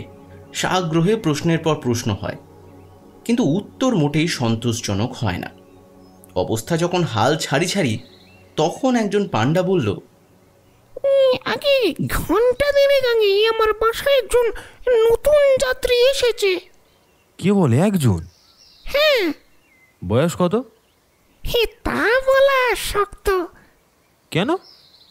তার মুখ দেখলে বয়স বেশি বলে মনে হয় না, কিন্তু তার মাথার চুল পাকা। এখানে ঘর ভাড়া নিয়ে সে ভিতর থেকে দরজা বন্ধ করে বসে আছে। সঙ্গে মালপত্র কি আছে? খালি ছোট একটা হাত ব্যাগ। ইন্সপেক্টর বাঘের মতন ঝাঁপিয়ে পড়ে পাণ্ডার হাত চেপে ধরে বললে, এখনই চলো তোমার বাসায়। সে কি হুজুর, এই যাত্রীদের নিয়ে আমি এখন মন্দিরে?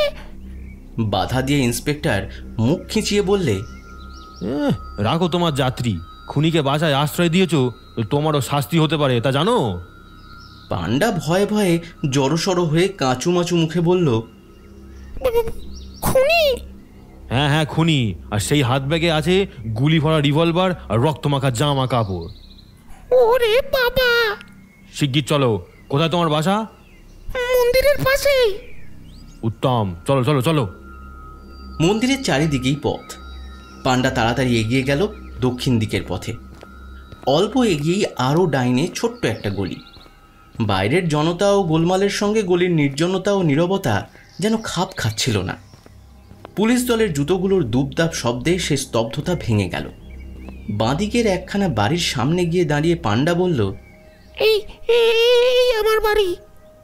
দোতলা বাড়ি, বড় নয়। উপরে একটা দরজা খোলার ও বন্ধ হওয়ার শব্দ হলো। তারপরেই তারস্বরে চিৎকার শোনা গেল, ও মশাই মশাই, এইটা কিরকম গুন্ডামি? ইন্সপেক্টর দুইজন সেপাইকে সঙ্গে নিয়ে এবং বাকি সবাইকে দরজায় পাহারায় মোতায়েন রেখে বেগে বাড়ির মধ্যে প্রবেশ করল। ডান পাশে সিঁড়ি। তাড়াতাড়ি উপরে উঠতে উঠতে জিজ্ঞাসা করলে, চেঁচাই কি? কি হয়েছে? একটা আধবুড়ো লোক খোঁচা খোঁচা দাড়ি ভরা মুখ নেড়ে ক্রুদ্ধস্বরে বললে, গুন্ডামি গুন্ডামি, ভয়ানক গুন্ডামি। ব্যাপারটা কি? ওই পাশের লোকটা আচমকা আমার ঘরে ঢুকে গড়গড়ার কাঠের নলটা খুলে নিয়ে আবার ঘরের দরজা বন্ধ করে দিল। তার মাথায় চুল পাকা? হ্যাঁ পাকা। আমি তো হতভম্ব হয়ে গেলুম। এ কি মগের মুলুক নাকি? তাহলে আরো খানিকক্ষণ হতভম্ব হয়ে থাকুন, বেশি চেঁচাবেন না। পাণ্ডা ঠাকুর, আপনার নতুন যাত্রী কোন ঘরে ভাড়া নিয়েছে? পাণ্ডা কিছু বলবার আগেই আধবুড়ো লোকটা আঙুল দিয়ে দেখিয়ে বলল, ও ওই ঘর হায় হায়, আমার এত কালের শখের গড়ানো নল মশাই, তেলে ধোঁয়ায় পাকা কাঠের নল। আরে গেল ধ্যাত, খালি বাজে ফ্যাঁচ করে। তারপরে ফিরে বন্ধ দরজায় কড়াঘাত করতে করতে বলল, ওই বাপধন, ঘরের ভেতরে আর ঘাপটি মেরে থাকতে হবে না, ভালো চাও তো সুসুর করে বেরিয়েছো। সুরসুর করে কেউ বাইরে এলো না। ইন্সপেক্টর তখন ফিরে বলল, এসে ভাই, আমার পায়ে বাতের ব্যথা, তোমরা লাথি মেরে দরজা ভেঙে ফেলো তো। রসো একটু একটু একটু সবুর করো, আমি তৈরি হইনি। আসামি বেটার কাছে নাকি দেয়াল ভেদি কি এক ভয়ানক অস্ত্র আছে। এই বলে সে কোমরের খাপ থেকে নিজের রিভলভার বার করে ফেললে এবং ঘরের ভেতরে বুলেট বৃষ্টি করবার জন্য প্রস্তুত হয়ে দস্তুর মতো রুখে দাঁড়ালো। দড়াম দড়াম দড়াম, দুই সেপাইয়ের ডবল লাঠির চোটে মট করে দরজার কাঠের খিল ভেঙে গেল। ভেতরে কাউকে দেখা গেল না। দুই সেপাইয়ের দ্বারা অগ্রভাগ রক্ষা করে ইন্সপেক্টর অতি সন্তর্পণে রিভলভার বাগিয়ে ধরে ঘরের মধ্যে প্রবেশ করল। ঘরে নেই কোনো জনপ্রাণী। ইন্সপেক্টর গর্জন করে হাঁক দিল, পান্ডা, এই পান্ডা, তুমি আবার সময় বুঝে কোথায় সরে পড়লে? অতঃপর রিভলভারের গুলিবৃষ্টি হবার সম্ভাবনা আছে বুঝে গড়গড়ার নলহারা লোকটি এবং পান্ডা দুজনেই তাড়াতাড়ি পা চালিয়ে একতলায় পালিয়ে গিয়েছিল। এখন ইন্সপেক্টরের গর্জন শুনে তাড়াতাড়ি উপরে এসে ভয়ে কাঁপতে কাঁপতে জোর হাতে বললে,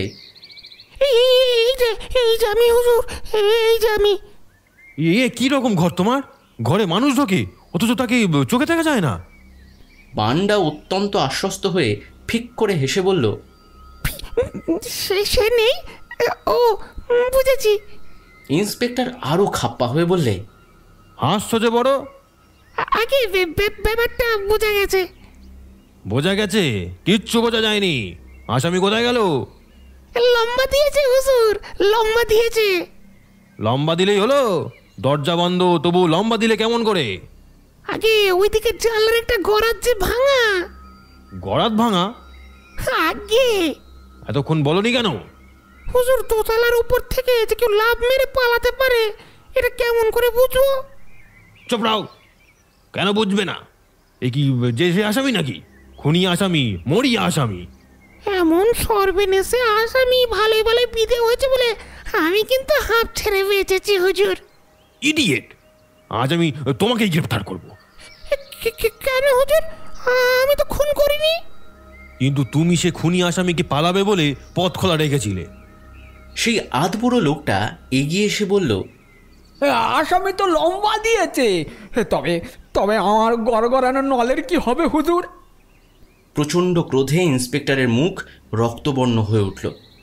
উত্তপ্ত স্বরে বলল, সিপাই, এর পিঠে বেশ কষে 2-4 ঘা বসিয়ে দাও তো। লোকটা বেগে ঘরের বাইরে পালিয়ে গেল। কোনো রকমে ক্রোধ দমন করে ইন্সপেক্টর সেই গরাদ ভাঙা জানলাটার দিকে এগিয়ে গেল এবং বাহিরে দৃষ্টি নিক্ষেপ করে দেখল খানিকটা ফাঁকা জায়গা, আর তার এক প্রান্তে একটা ইঁদারা। জিজ্ঞাসা করল, ইঁদারাটা কাদের? গলির সকলেই এই ইঁদারার চাল ব্যবহার করে। তাহলে কি 12 মারি ইঁদারা? হ্যাঁ হুজুর। গলিটা কি গানাগলি? হ্যাঁ হুজুর। কেউ যদি এই জানলা দিয়ে লাফিয়ে নিচে পড়ে, তাহলে গলির বাইরে যেতে গেলে তাকে তোমার বাড়ির সদর দরজার সামনে দিয়ে যেতে হবে। হ্যাঁ, তাছাড়া আর কোনো পথ নেই। ইন্সপেক্টর কতকটা আশান্বিত হয়ে বলল, চলো চলো চলো, নিচে চলো। সদরে ছিল অন্যান্য সেপাইরা। ইন্সপেক্টর শুধল, গলির ভেতর দিয়ে কেউ বাইরে গিয়েছে। জনৈক সেপাই জানালো, কোনো কোনো লোক যাবার চেষ্টা করেছিল, কিন্তু তারা কারুকে যেতে দেয়নি। ইন্সপেক্টর দ্রুত পদে আগে ইঁদারার ধারে গিয়ে হাজির হলো। তারপর ভিতরে উঁকি মেরে দেখলে অনেক নিচে কালো জল টলটল করছে। কোনো মানুষ সেখানে আশ্রয় নেয়নি। তবু সে কয়েক মিনিট সেখান থেকে নড়ল না। তীক্ষ্ণ দৃষ্টিতে তাকিয়ে রইল জলের দিকে। তারপর নিজের মনেই বিড়বিড় করে বললে, এতক্ষণ তো কোনো মানুষ জলে ডুবে থাকতে পারে না। হুজুর, খুনে বেটা কোনো বাড়ির ভিতরে ঢুকে লুকিয়ে আছে। লুকিয়ে থাকলে পার পাবে নাকি? এই তো একরতি কানা গলি, বাড়ি আছে মোটে খান কয়। আমি সহজে ছাড়বো নাকি? সব বাড়িতে খান তল্লাশ করবো। সেপাই, তোমরা প্রত্যেক বাড়ি তন্ন তন্ন করে খুঁজে দেখো। আসামিকে দেখতে পেলে চুলের ঝুঁটি ধরে হিড় হিড় করে টেনে আনবে। কিন্তু সাবধান, খুব সাবধান। ম্যাগনাম রিভলভারের কথা ভুলো না যেন। যদিও আমার বিশ্বাস জয়ন্তবাবু অত্যুক্তি করেছেন। আমি এতক্ষণ নির্বাক দর্শকের মতন এইসব ট্র্যাজেডি কমেডি দৃশ্য উপভোগ করছিলাম আর ভাবছিলুম, হত্যাকারী এত জিনিস থাকতে তুচ্ছ একটা গড়গড়ার কাঠের নল কেড়ে নিয়ে সরে পড়লো কেন? এখানে কেমন একটা খটকা আছে। সেপাইরা সব বাড়ি খানা তল্লাশ করেও আসামে আনন্দের পাত্তা পেলে না। ইন্সপেক্টর শ্রান্ত কণ্ঠে বলল, হায় রে অদৃষ্ট, এত ধুমধামের পরেও আমার ভাগ্যে পর্বত একটা মুশিক পর্যন্ত প্রসব করলো না। আমি তার দুঃখে সহানুভূতি প্রকাশ করতে পারলুম না। আমার মনের ভিতরে এখন ক্রমাগত ঘুরে বেড়াচ্ছে গড়গড়ার কাঠের নলের কাহিনী। এইসব ব্যাপারের মধ্যে একটা 1 হাত লম্বা গড়গড়ার নলের কি সার্থকতা থাকতে পারে? কিন্তু সার্থকতা আছে এটা নিশ্চয়ই। হয়তো জয়ন্ত থাকলে বলতে পারত। ধুঁকতে ধুঁকতে আবার ফিরে এলুম। ইন্সপেক্টরকে বললুম, একবার জয়ন্তের সঙ্গে দেখা করে খবরটা দিয়ে যান। ভগ্নদূতের মতো নিজের পরাজয়ের কাহিনী বলতে আমার ভালো লাগছে না, তবে বলছেন যখন চলুন। আমাদের দেখে জয়ন্ত বলল, এসো এসো বিজয়ী বীরের দল। বন্দি কোথায়? আনন্দকে ধরতে গিয়ে আমরা নিরানন্দ নিয়ে ফিরে আসছি। সেটা আন্দাজ করা কঠিন নয়। আপনি হাজির থাকলেও সুবিধা করে উঠতে পারতেন না। সে কথা পরে বিবেচ্য, আগে সব কথা বলতে আজ্ঞা হয়। ইন্সপেক্টর একে একে সব ঘটনা বর্ণনা করে গেল। জয়ন্ত ভাবহীন মুখে সমস্ত শ্রবণ করে গম্ভীর স্বরে বলল, ইন্সপেক্টর মশাই, কি আর বলবো, আমি সঙ্গে থাকলে বোধহয় আনন্দকে বন্দি করতে পারতুম। মশাই, যা তা বাজে বকবেন না। কেন, আমাদের ওই মানিকবাবু তো সঙ্গে ছিলেন, উনিও তো সব দেখেছেন। মানিক, তুমিও কি ঘটনাগুলোর মধ্যে একটা গোপন সত্যের ইঙ্গিত পাওনি? গোপন সত্যের ইঙ্গিত? হয়তো পেয়েছি, কিন্তু তা ইঙ্গিত ছাড়া তো আর কিছুই নয়। ইঙ্গিত আবার কি? ওসব হিয়ালি ফিয়ালি বুঝি না মশাই, সোজা ভাষায় কথা বলুন। বলছি, আগে মানিকের কথাগুলো শুনি। ধরা পড়লে যাকে ফাঁসি কাটে ঝুলতে হবে, প্রাণ নিয়ে পালাবার সময় সে তুচ্ছ একটা গড়গড়ার নল চুরি করতে যাবে কেন বলো তো? এই প্রশ্নের উত্তরটা খুঁজে পেলেই আনন্দকে পাকড়াও করতে পারতে। খালি খালি হেয়ালি। আরে মশাই, সমুদ্রের ধারে হলো হত্যাকাণ্ড, আর একটা পান্ডার বাড়িতে গেল নগণ্য গড়গড়ার কাঠের নল চুরি। এর মধ্যে আবার কিসের সম্পর্ক থাকতে পারে সোজা কথায় সেইটাই বুঝিয়ে দিন। আনন্দ সেই ইঁদারার মধ্যেই লুকিয়েছিল, আপনি দেখতে পাননি। কোনো মন্ত্রশক্তিতে আনন্দ কি নিজেকে অদৃশ্য করে রেখেছিল? না। তবে আমি 5 মিনিট ধরে এই ইঁদারার ধারে দাঁড়িয়েছিলুম, তবু তাকে দেখতে পাইনি কেন? পৃথিবীর সর্বশ্রেষ্ঠ ডুবুরিও জলের তলায় 5 মিনিট পর্যন্ত ডুবে থাকতে পারে না। পারে না তা জানি। জেনে শুনে বাজে কথা বলছেন? না, ইঁদারার জলের তলায় ডুব মেরে আনন্দ যে কাঠের নলে মুখ দিয়ে নিঃশ্বাস ছাড়ছিল সেটা আমি এইখানে বসে অনুমান করতে পারছি। সে কি? আরে গড়গড়ার কাঠের নল নিয়ে মাথা গুলিয়ে যাচ্ছিল, এতক্ষণ পরে সমস্ত পরিষ্কার হয়ে গেল। ইন্সপেক্টর মশাই, সেকালের ডাকাতরা পুকুরের জলের তলায় ডুব মেরে তুচ্ছ একগাছা খড়ের ভিতর দিয়ে নিঃশ্বাস নিয়ে অনেকক্ষণ ডুবে থেকে লোকের চোখে ফাঁকি দিত। একথা কি আপনি শোনেননি? শুনেছি। আনন্দ সেই প্রাচীন পদ্ধতিটাকেই নতুন করে কাজে লাগিয়েছে। হ্যাঁ, বড়ই কসুর হয়ে গেছে দেখছি। এখন উপায় দেখি কতদূর কি করতে পারি। এই বলে জয়ন্ত আবার বাসা ছেড়ে বেরিয়ে গেল। কোথায় যাচ্ছে, কেন যাচ্ছে, সেসব কিছুই প্রকাশ করল না, বা আমাদের কারুর দিকে ফিরেও তাকালো না। ঘন্টা 2 পরে বাসায় ফিরে এসে জয়ন্ত বলল, এখানকার প্রধান পান্ডা আমার পরিচিত, তাকে টাকার লোভ দেখিয়ে বলে এলাম যে আনন্দ অন্য পান্ডার আশ্রয়ে রয়েছে কিনা সেই খবরটা খোঁজ নিয়ে যেন আমাকে আজকেই সে জানায়। আর অন্য কোনো পথ দিয়ে গাড়ি চড়ে পুরীর বাইরে যাচ্ছে কিনা সেই খোঁজটাও লোকজন লাগিয়ে তাকে রাখতে বলে এসেছি। পরের মামলা নিয়ে কেন তুমি এসব বাড়াবাড়ি করছো বলো তো? এর জন্য বাহাদুরি পাবে কে সেটা ভেবে দেখেছো কি? বাহাদুরি অর্জন করবে উৎকল পুলিশ, জানি দাদা জানি, কিন্তু ভুলে যাচ্ছেন কেন যে আমি হচ্ছি শখের গোয়েন্দা। শখ মিটলেই আমি খুশি। কত তাড়াতাড়ি একটা জটিল খুনের মামলা জট খুলতে পারি সেইটাই আমি পরীক্ষা করতে চাই, আর সেই ব্যাপারে সফলতাই আমার পুরস্কার। হ্যাঁ, মরি মরি, তোমার শখের আধিক্যতা দেখে আর বাঁচি না। এই যে আমি আপনাকে প্রায় সাহায্য করি, এ কি আমার নিজের যশের জন্য? আসল কথা কি জানেন দাদা, আমি নিজের, অন্যের বা আপনার যশের জন্য একটুও মাথা ঘামাই না। আমি হচ্ছে অপরাধ বিজ্ঞানের শিক্ষার্থী মাত্র। সুযোগ হলেই যতটা পারি অভিজ্ঞতা অর্জন করতে ভালোবাসি।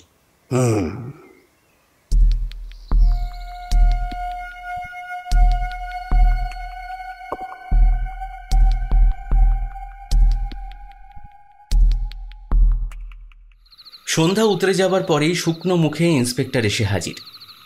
জানা গেল কলকাতার এবং অন্যান্য জায়গায় যাবার ট্রেন পুরী স্টেশন ছেড়ে যাত্রা করেছে বটে, কিন্তু আনন্দের মতন দেখতে এমন কোনো সন্দেহজনক ব্যক্তিকে সে গাড়িগুলোর মধ্যে আবিষ্কার করা যায়নি।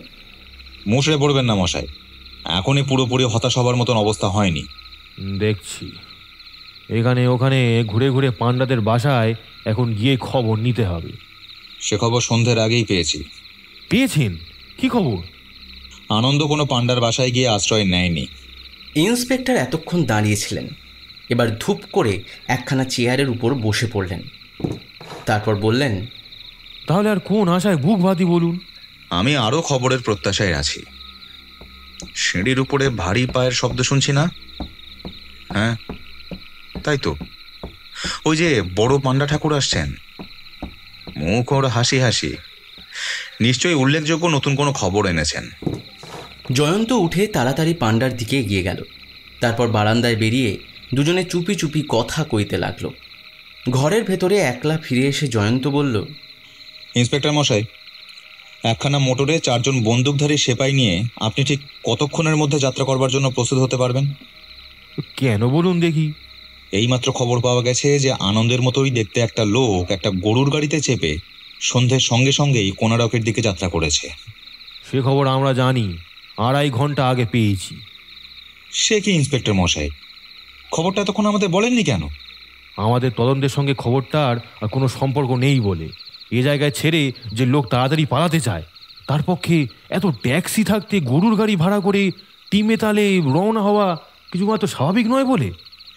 যেটা স্বাভাবিক নয় বলে ভাবছেন, একটু চিন্তা করে দেখলে সেটাই আবার আপনার অস্বাভাবিক নয় বলে মনে হবে।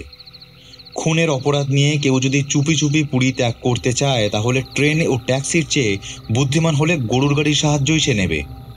ঠিকই অনুমান করবে যে আপনাদের নজর ট্রেন এবং ট্যাক্সির ওপর যতটা প্রখর হয়ে পড়বে, গরুর গাড়ির উপর কখনোই অতটা পড়বে না। আমি এখনই গাড়ি ও সেপাইয়ের ব্যবস্থা করছি। হ্যাঁ তাই করুন। কোনারকের দিকে যখন গেছে তখন মনে হয় মোটরে গেলে আমরা নিয়াখেয়া নদীর কাছ বরাবর তা নাগাল ধরতে পারবো। কিন্তু সে যদি আনন্দ না হয়, তাহলে আর কি, ব্যর্থ হয়ে আমাদের ফিরে আসতে হবে। তবে এই খবরটা, এই সম্ভাবনাটা অবহেলা করা উচিত নয়। আমি 8 ঘন্টার মধ্যে প্রস্তুত হতে পারবো। আর একটা জবর খবর আছে, প্রস্তুত হতে যাবার আগে জেনে যান। কি? একটা সোনার উপর দোকানে আনন্দের মতন দেখতে কোনো একটা লোক এই পান্নার আংটিটা বাঁধা রেখে আজ 100 টাকা ধার করেছে। সুন্দরবাবু এতক্ষণ শুধু শ্রোতার ভূমিকায় অভিনয় করছিলেন। জয়ন্তের কথা শুনে এইবার সাগ্রহে সামনের দিকে ঝুঁকে পড়ে আংটিটা দেখেই বলে উঠলেন, আর কোনো সন্দেহ নেই, জীবিত অবস্থায় মহেন্দ্রবাবুর হাতে আমি এই আংটিটাই দেখেছি। ইন্সপেক্টর মশাই যান, তাড়াতাড়ি প্রস্তুত হন। আমার মনে হচ্ছে আজই হয়তো আপনার তদন্তের এসপার কি ওসপার হয়ে যাবে।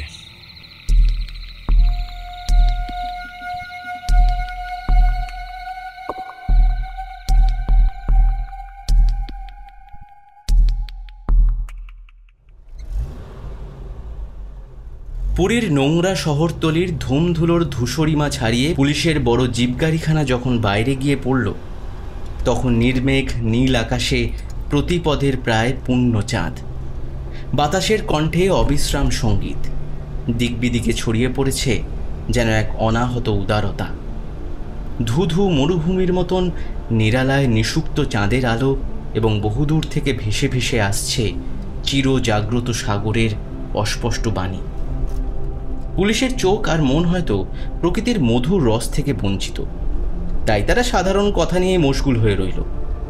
আমি আর জয়ন্ত কিন্তু এই জ্যোৎস্নায় ধোয়া অস্ফুট সাগর কল্লোলের পাড় দিয়ে বোনা নিস্তব্ধতা চোখ আর মন দিয়ে উপভোগ করতে লাগলুম। এই চিরন্তন স্বাভাবিকতার অন্তপুরে বেসুরো ধ্বনি সৃষ্টি করছিল কেবল পুলিশের জিপ গাড়িখানা। কেমন একটা রূঢ় ধাক্কায় মন যেন চমকে চমকে উঠতে থাকে। মাঝে মাঝে ছোট বড় পাহাড়ের মতন বালিয়াড়ি, অর্থাৎ বালির স্তূপ, তারই মাঝে মাঝে ফাঁকে ফাঁকে দেখা যায় হরিণরা বিচরণ করছে দলে দলে।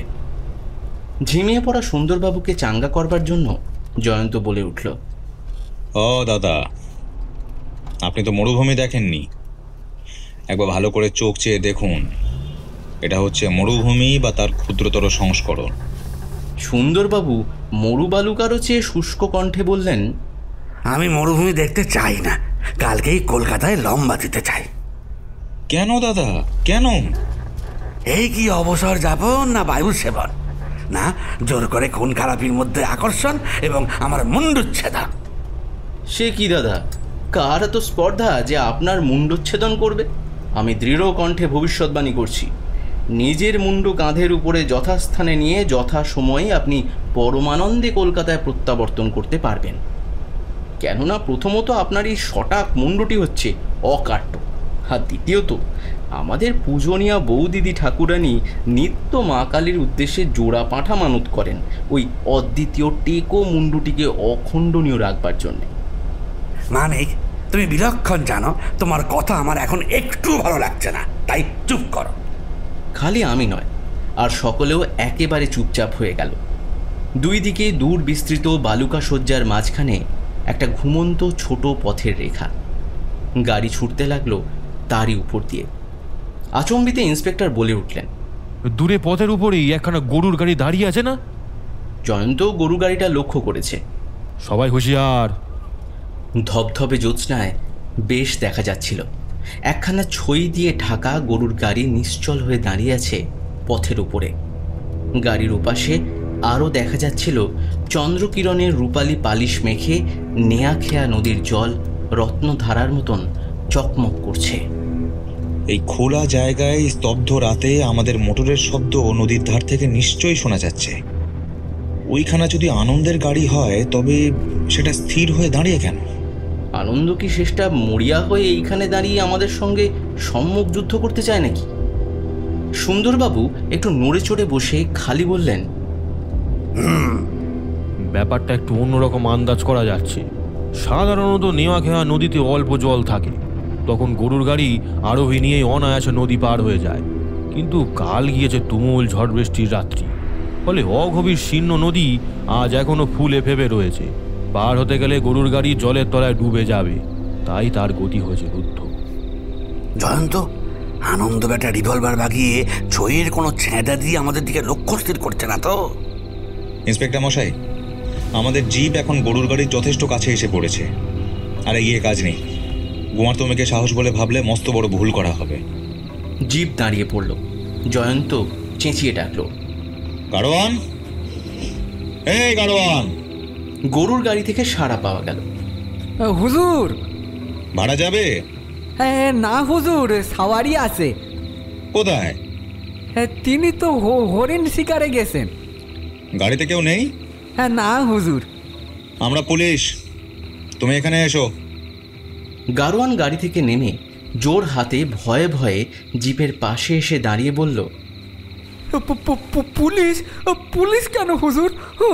আমি তো কোনো অন্যায় কাজ করিনি। না, তুমি কোনো অন্যায় কাজ করোনি, তাই তোমার কোনো ভয়ও নেই।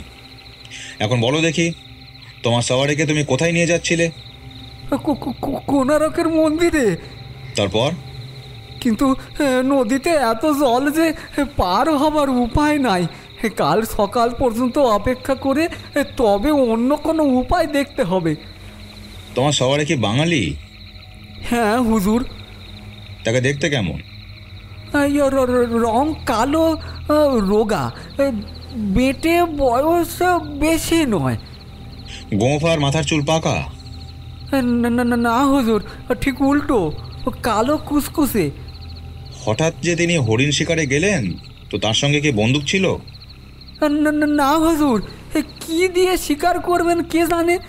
তিনি বললেন চুপ করে হাত গুটিয়ে সকাল পর্যন্ত বসে না থেকে একটা হরিণ টরিণ মেরে আনা যাক, এই বলে একটা ছোট্ট ব্যাগ নিয়ে তিনি নেমে গেলেন। গাড়িতে তার আর কোনো মালপত্র আছে? না হুজুর। আচ্ছা, কতক্ষণ আগে তিনি গিয়েছেন? মিনিট কুড়ির বেশি হবে না। কোন দিকে গিয়েছেন?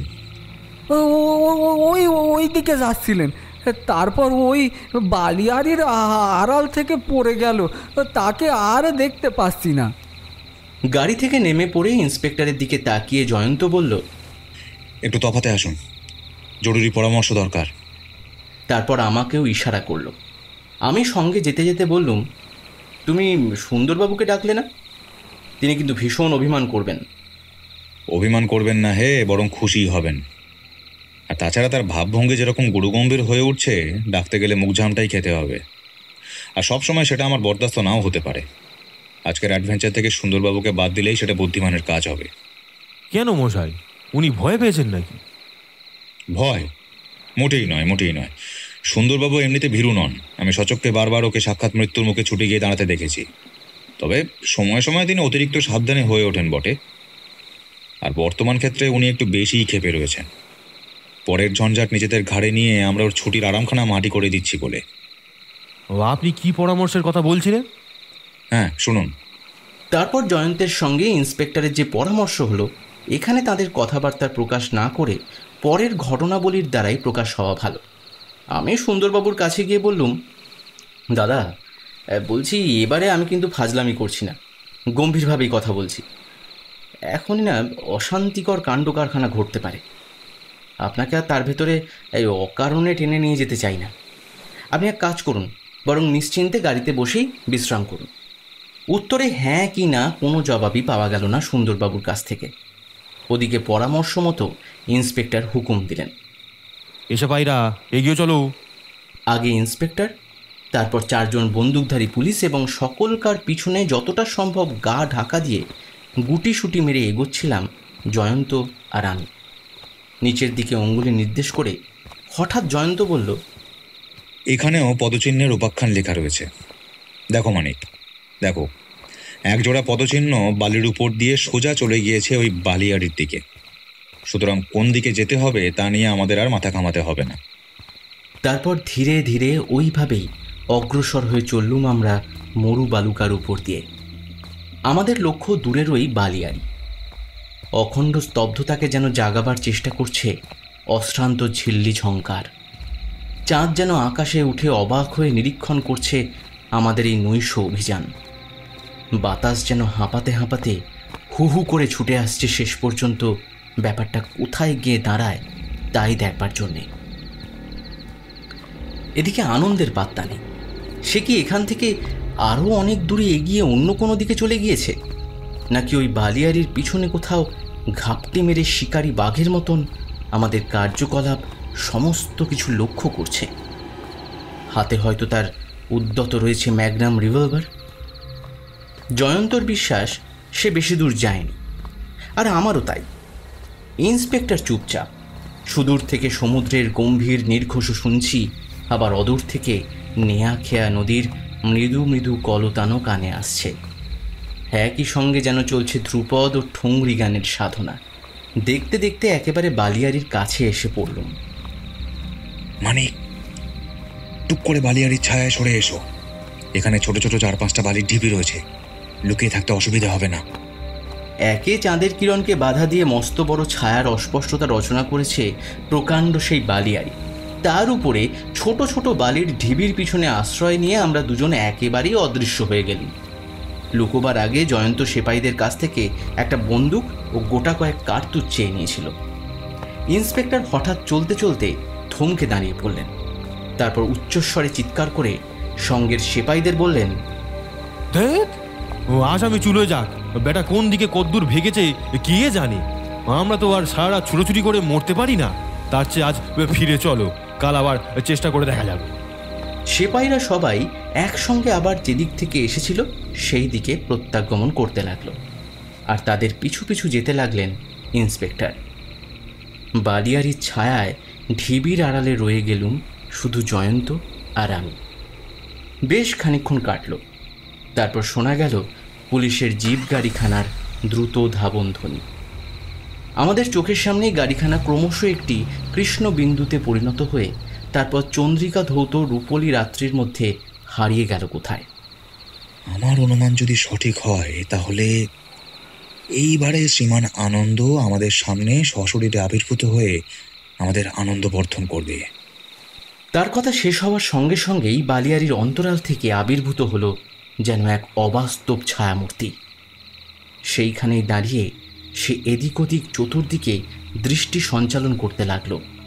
তারপর কোনো দিকেই জনপ্রাণীর দেখা বা সাড়া না পেয়ে যেন খানিকটা ধাতস্থ হয়ে আবার পথের দিকে অগ্রসর হলো। দ্রুত পদে নয়, ধীরে ধীরে, প্রায় জয়ন্তের গা ঘেঁষেই সে এগিয়ে গেল। দূরের নদীপথ তার দৃষ্টিকে এমন একান্তভাবে আকৃষ্ট করেছিল যে পার্শ্ববর্তী বিপদের অস্তিত্ব সে আবিষ্কার করতে পারল না। কিন্তু সে 2-4 পায়ের বেশি অগ্রসর হওয়ার সময় পেল না। জয়ন্ত আচমকা বিদ্যুতের মতন উঠে দাঁড়িয়ে তার উপর ঝাঁপিয়ে পড়ল সিংহ বিক্রমে। সে কিছু বোঝবার আগেই প্রবল এক ঘুষির আঘাতে তাকে একেবারে পেরে ফেলল বালুকা শয্যার উপরে।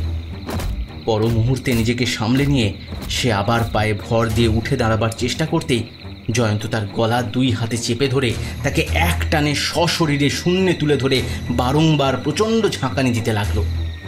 অসাধারণ দীর্ঘ দেহের অধিকারী জয়ন্তের 2 বলিষ্ঠ বাহুতে লম্বমান খর্বদেহী ও রোগা টিকটিকি আনন্দকে দেখাচ্ছিল যেন বেড়ালের কবলগত নিংটি ইঁদুরের মতন।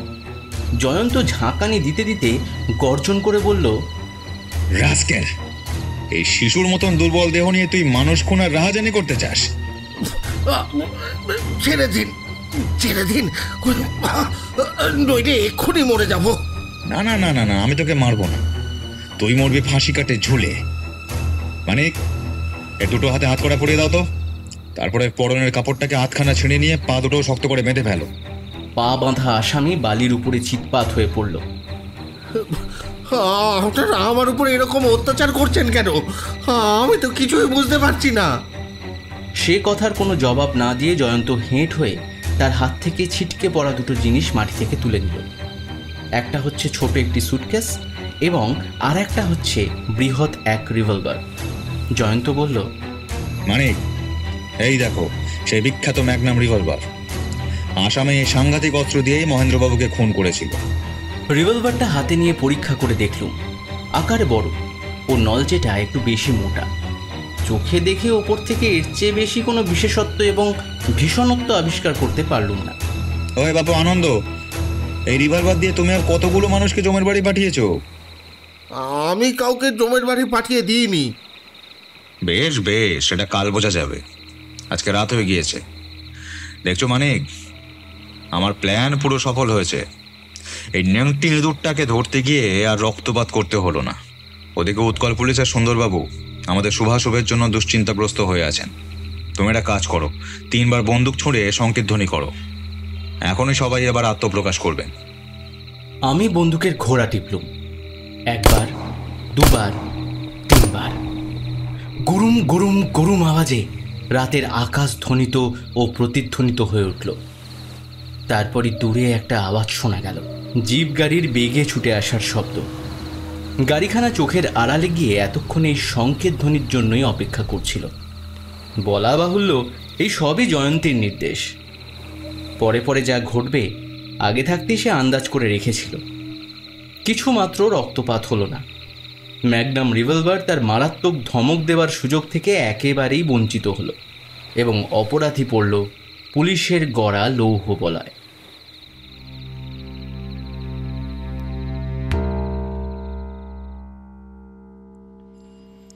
পরদিনের সকালবেলা পুরুষোত্তম পান্থনিবাসের মালিক থানার ভিতরে প্রবেশ করে ঘরের কোণে মেঝের উপরে উপবিষ্ট হাতকড়া পরা আসামির উপরে দৃষ্টি বুলিয়েই দ্বিধাজড়িত কণ্ঠে বললেন, এই লোকটিকে দেখতে অনেকটা আনন্দবাবুর মতন বটে, কিন্তু আনন্দবাবুর গোঁপ আর মাথার চুল ছিল পাকা। আসামের গোঁফ আর চুল পাকা হলেই একে হুবহু আনন্দের মতন দেখতে হবে? তাই তো মনে হচ্ছে। জয়ন্ত এগিয়ে এক টান মেরে আসামিকে দাঁড় করিয়ে দিয়ে বলল, ওয়ে বাপু, একবার পাশের ঘরে চলো তো। জয়ন্তর পিছনে পিছনে আসামি পাশের ঘরে গেল একান্ত অনিচ্ছা সত্ত্বেও।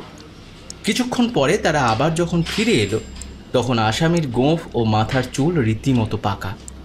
বিস্ময়ে অবাক হয়ে পান্থনিবাসের কর্তা বললেন, এ কি ব্যাপার? ব্যাপার কিছুই নয়, জিঙ্ক অক্সাইড অয়েন্টমেন্টের মহিমা। তাহলে আপনি কি গোড়া থেকে এই সন্দেহ করেছিলেন? হ্যাঁ মশাই, প্রায় তাই। আপনাদেরও সন্দেহ করা উচিত ছিল। নুলিয়াদের কাছে, পান্থনিবাসের লোকজনদের কাছে আসামি অকারণেই গায়ে পড়ে বারবার হাত দিয়ে নিজের গোঁফ আর চুল দেখিয়ে নিজেকে বুড়ো বলে জাহির করবার চেষ্টা করেছিল। অথচ সবাই বলে তার মুখখানা নাকি বুড়োর মতন দেখতেই নয়। এইসব শুনেই আমার সন্দেহ জাগ্রত হয়। ইন্সপেক্টর একটা স্যুটকেস খুলে বললেন, আনন্দের এই স্যুটকেসের ভেতরে অন্যান্য বাজে খুচরো জিনিসের সঙ্গে এই কালো রঙের পাঞ্জাবি আর পাজামা পাওয়া গিয়েছে। জয়ন্ত সে দুটো পরীক্ষা করে বলল, পাঞ্জাবি আর পাজামা দেখছি জলে কাচা হয়েছে। জামা কাপড় তো ময়লা হলেই কাচতে হয়। কিরকম জলে কেচেছো? ঠান্ডা না গরম? গরম জলে। ওরে নির্বোধ, তুই কি জানিস না যে গরম জলে রক্তের ছোপ ভালো করে নিশ্চিহ্ন হয় না? এখন বল, তোর জামায় আর পাজামায় এ সমস্ত অস্পষ্ট দাগগুলো কিসের? রক্তের নিশ্চয়ই। ওসব রক্তের দাগ নয়। উত্তম উত্তম, পুলিশের পরীক্ষাগারে এই দুটো জিনিস পাঠিয়ে দিলেই অচিরে জানা যাবে যে এই মানুষের রক্তের দাগ কিনা, আর তা কোন টাইপের রক্ত। মহেন্দ্রবাবুর রক্তের টাইপের সঙ্গে তার মিল আছে কিনা। আনন্দ আর কথা বলল না, ঘাড় হেঁট করে চুপচাপ বসে পড়ল মেঝেতে। জয়ন্ত বলল, ইন্সপেক্টর মশাই, আর একটা কথা, সমুদ্র তীরের পায়ের চিহ্নের ছাঁচের সঙ্গে আনন্দর জুতো মিলিয়ে দেখেছেন কি? দেখেছি, হুবহু মিলে গেছে। জয়ন্ত আনন্দের দিকে তাকিয়ে বলল, তা বৎস আনন্দ, একটি চলিত গানের ভাষায় এইবার তোমাকে প্রশ্ন করা যেতেই পারে, কোনটি তোমার আসল নাম শুধাই তোমারে, আনন্দ না মোহিতলাল? হ্যাঁ, আমার নাম আনন্দ গোপাল মিত্র। আহা, তোমার নাম মোহিতলাল। তুমি হচ্ছ নিহত মহেন্দ্রবাবুর বাড়ি থেকে একদা বিতাড়িত ভাগিনেয়। আমার বিশ্বাস তোমাকে শনাক্ত করবার লোকের অভাব হবে না। সুন্দরবাবু কোথায়? তিনি গোঁসা করে বাসায় ফিরে গেছেন। যাওয়ার সময় বলে গেছেন পরের মামলায় ঝামেলা পোয়াবার আগ্রহ তার নেই। তিনি সে বেড়াতে আর হাওয়া খেতে এখানে এসেছেন। ইন্সপেক্টর তারপর জয়ন্তর কাছে এগিয়ে এসে গদগদ হয়ে বললেন, মশাই, আশ্চর্য ক্ষমতা আপনার। এত তাড়াতাড়ি মামলার কিনারা, অবিশ্বাস্য ব্যাপার, অবাক কাণ্ড। কিছুই না, কিছুই না। অপরাধের সঙ্গে সঙ্গে তদন্তে নিযুক্ত হওয়ার অনেক সুবিধে। তারপর প্রথমেই আমাদের পথনির্দেশ করেছে বালুকাবিতানে লেখা এই পদচিহ্নের উপাখ্যান।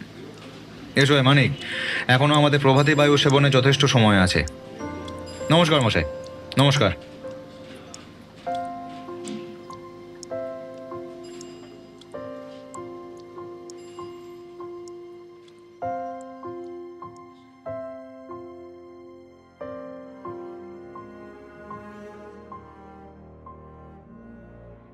এতক্ষণ আপনারা শুনলেন হেমেন্দ্র কুমার রায়ের লেখা জয়ন্ত মানিকের গোয়েন্দা কাহিনী প্রভাত রক্তমাখা।